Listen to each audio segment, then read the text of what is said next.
Viewers, இன்னைக்கான வீடியோவில் என்ன நடக்குதுன்னு பார்க்கறதுக்கு முன்னாடி என்னோட சேனலை ஃபஸ்ட் டைம் பார்க்குறீங்கன்னா லைக் அண்ட் ஷேர் பண்ணுங்கள், மறக்காமல் கொஞ்சம் சப்போர்ட் பண்ணுங்கள். வாங்க வீடியோக்குள்ளே போகலாம். வீடியோ பார்த்தீங்கன்னா ரொம்பவே விறுவிறுப்பாக இருக்குன்னே சொல்லலாம். இந்த பக்கம் நம்ம நட்சத்திரா பார்த்தீங்கன்னா நம்ம ககனை லவ் பண்ணுறத அவங்க ஃப்ரெண்டுக்கிட்ட ஃபோனில் பேசிகிட்டு இருக்காங்க. இதை கேட்ட சரி என்ன பண்ணுறதுன்னு தெரியாமல் அதை ஃபோனில் வீடியோ எடுத்துடுறாங்க. வீடியோ எடுத்துகிட்டு நம்ம நட்சத்திரா கிட்ட சொல்கிறாங்க, நீ ககனை லவ் பண்ணுறத நான் வீடியோ எடுத்திருக்கேன், நான் இதை மாமா கிட்ட காட்ட தான் போகிறேன் அப்படின்னு சொல்லும் போது நம்ம நட்சத்திராவுக்கு அந்த இடத்துல அள்ளு இல்லை, நீ இந்த மாதிரிலாம் பண்ணாத சரி அப்படின்னு சொல்லிட்டு இந்த பக்கம் செரி கிட்ட பேசிகிட்டு இருக்காங்க.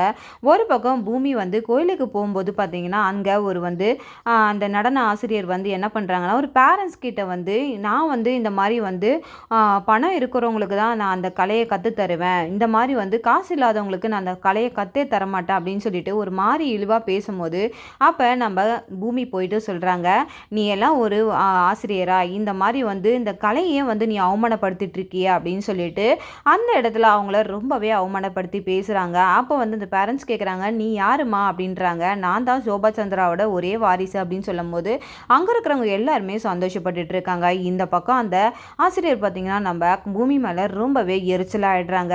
கூடிய சீக்கிரத்தில் நம்ம பூமிக்கு பார்த்திங்கன்னா அவங்க தான் எதிரியாக வருவாங்கன்னு நினைக்கிறேன். இந்த பக்கம் சரச்சந்திரா ஒரு பக்கம் நம்ம பூமியை பற்றி யோசிச்சுட்டு இருக்காங்க. நம்ம பூமியும் ககனும் ஒரு இடத்துல நின்று பேசியிருக்கிறத நம்ம சரச்சந்திரா கேட்டுட்றாங்க. அப்போ ககன் சொல்கிறாங்க, பூமி நம்ம இங்கே இருந்தால் நம்மளை யாருமே ஒன்றும் சேர்க்க விட மாட்டாங்க, கண்டிப்பாக ஏதாவது ஒரு எதிர்ப்பு தெரிவிச்சே இருப்பாங்க, அதுவும் இல்லாமல் இந்த அபூர்வா நம்மளை ஒன்றும் சேர விடவே மாட்டா அப்படின்னு சொல்லிட்டு ஒரு பக்கம் நம்ம ககனும் பூமியும் பேசிகிட்டு இருக்காங்க. இந்த பக்கம் பூமியும் அதுவும் கரெக்டு தான் அப்படின்னு சொல்லிட்டு நம்ம எங்கேயாவது வெளியில் போயிட்டு கல்யாணம் பண்ணிக்கலாம் அப்படின்னு சொல்லிட்டு பூமியும் நம்ம ககனம் ஒரு பக்கம் பிளான் போட்டுட்டு இருப்பாங்க. இதை கேட்ட நம்ம சரச்சந்திரா ரொம்பவே அதிர்ச்சி ஆயிடுறாங்கன்னே சொல்லலாம்.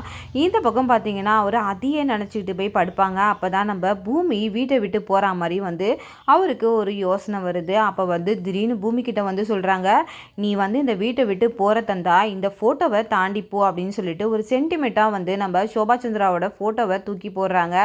அப்போ பூமி அந்த ஃபோட்டோக்கு கட்டுப்படுத்தி அந்த இடத்த விட்டு போக மாட்டா அப்படின்னு சொல்லிட்டு சந்திரா அந்த இடத்துல ரொம்பவே நம்பிக்கையாக பேசிகிட்டு இருப்பாங்க. ஆனால் நம்ம பூமி என்ன பண்ணுறாங்கன்னா அதெல்லாம் தாண்டி நம்ம ககன் கூட கை கோத்துட்டு அந்த ஃபோட்டோவையும் தாண்டி ரொம்பவே மனசை கட்டுப்படுத்திக்கிட்டு அந்த இடத்த விட்டு போயிடுறாங்க.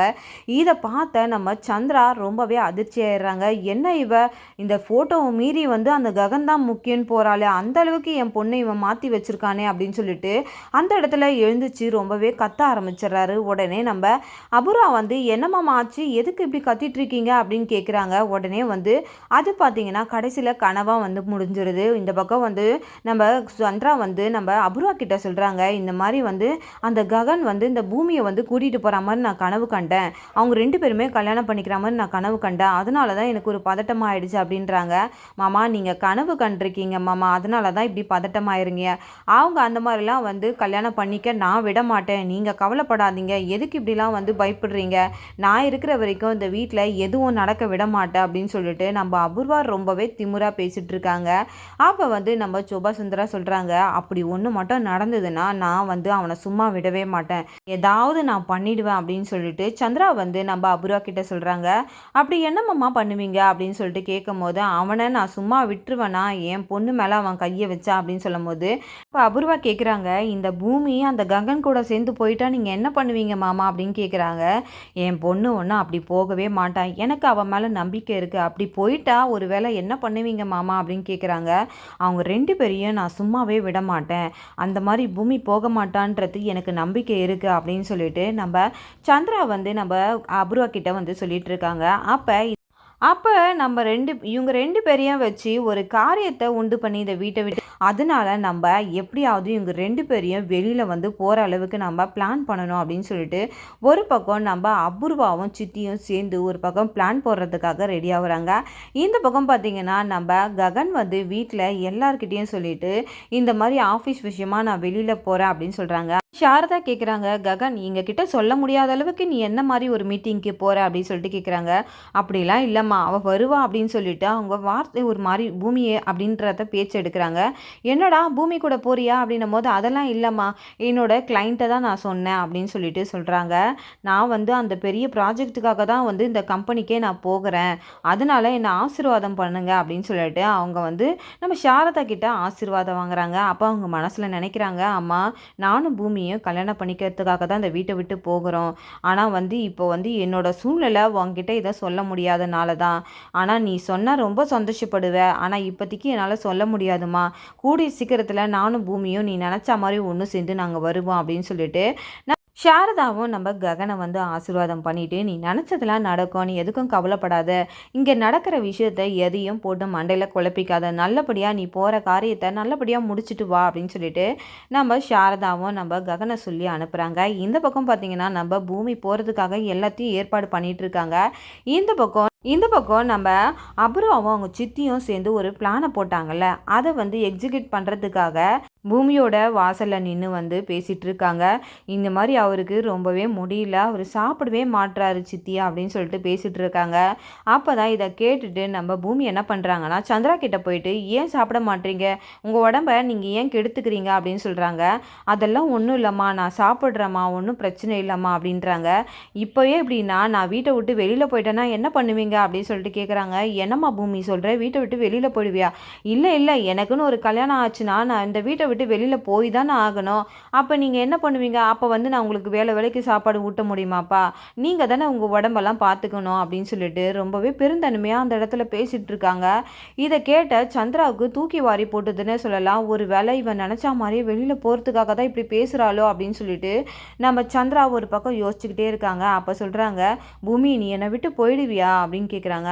"ஏன்பா அப்படிலாம் பேசுகிறீங்க? அப்படிலாம் நான் போக மாட்டேன். நான் கல்யாணம் பண்ணிட்டு எப்படியாவது வெளியில் போகும்போது போய் தானே ஆகணும். அதனால தான் நான் அப்படி சொன்னேன்" அப்படின்னும்போது, "சரி சரி, அதெல்லாம் ஒன்றும் இல்லை பூமி. நான் வந்து உனக்கு இந்த வீட்டோட மாப்பிள்ளையாக ஒரு மாப்பிள்ளை, நல்ல மாப்பிள்ளையாக நான் பிடிச்சிட்டு வந்து கல்யாணம் பண்ணி வைப்பேன். ஏன்னா என்னோட பொண்ணு என்னை விட்டு நீ போகக்கூடாதுல்ல, அதனால நீ என் கூடவே இருக்கணும்னு தான் அப்படி பார்ப்பேன்" அப்படின்னு சொல்கிறாங்க. இந்த பக்கம் இதெல்லாம் கேட்ட வந்து அபூர்வா வந்து ரொம்பவே டென்ஷன் ஆகுறாங்க. அப்பாவும் பொண்ணுக்கும் என்ன மாதிரி ஒரு பாசம் பாரு சித்தி, இவங்க 2 பேரையும் நம்ம பிரிக்கலான்னு பார்த்தா இவங்க வந்து ரொம்ப பாசமாக பேசிகிட்டு இருக்காங்க. "கூடிய சீக்கிரத்தில் இவன் மேலே நான் வெறுப்பை வர வைக்கிறேன் பாரு" அப்படின்னு சொல்லிட்டு நம்ம அபூர்வா ரொம்பவே டென்ஷனாக பேசிகிட்டு இருக்காங்க. இந்த பக்கம் நம்ம ககனும் பூமியும் போகிறத அபூர்வா பார்த்துடுறாங்க. "இது தாண்டி எனக்கு வேணும். நீயும் அவனை வீட்டை விட்டு வெளியில் போகணும். அதை உங்கள் அப்பா பார்த்துட்டு ரொம்பவே எரிச்சலாயிட்டு உன் மேலே கோவப்படணும். அதுதான் எனக்கு வேணும். இந்த வீட்டை விட்டு நீ உன்னை எப்படி வெளியில் அனுப்பணும்னு நான் நினச்சிக்கிட்டே இருந்தேன். ஆனால் நீ வந்து இப்போ தானாக வந்து எங்களோட வலையில் விழுற. கண்டிப்பாக இதை நான் ஒரு சாதகமாக பயன்படுத்திட்டு உன் மேலே உங்கள் அப்பாவுக்கு ரொம்ப வெறுப்பு வரா மாதிரி நான் உண்டு பண்ணுவேன்" அப்படின்னு சொல்லிட்டு ஒரு பக்கம் இவங்க நினைக்க, இந்த பக்கம் நம்ம நட்சத்திரா எப்படா ககனை கல்யாணம் பண்ணிக்கிட்டு வருவோம் அப்படின்னு சொல்லிட்டு ஒரு கனவுல மிதந்துட்டு இருக்காங்க. அதை நம்ம சரி ஒன்றும் இல்லாமல் ஆக்க போகிறாரு. கூடிய சீக்கிரத்தில் நம்ம ககனும் நம்ம பூமியும் வீட்டை விட்டு ஓடி போகிற விஷயம் வந்து நம்ம நட்சத்திராவுக்கு மட்டும் தெரிஞ்சதுன்னா அவங்க என்ன பண்ணுவாங்கன்னே தெரியாது. அந்த அளவுக்கு அந்த இடத்துல கொதிச்சு போய் நின்றுவாங்கன்னு தான் நினைக்கிறேன். வரக்கூடிய வீடியோவில் என்ன நடக்குது நம்ம பொறுத்திருந்து பார்க்கறதுக்கு முன்னாடி என்னோட ரிவ்யூ உங்களுக்கு பிடிச்சிருந்தா மறக்காமல் உங்களோட கமெண்ட்களை என்னோட கமெண்ட் பாக்ஸில் தெரிவிங்க. வீடியோ பார்த்துட்டு இருக்கவங்க எல்லாருமே என்னோட சேனலுக்கு சப்போர்ட் பண்ணுங்கள். தேங்க்யூ.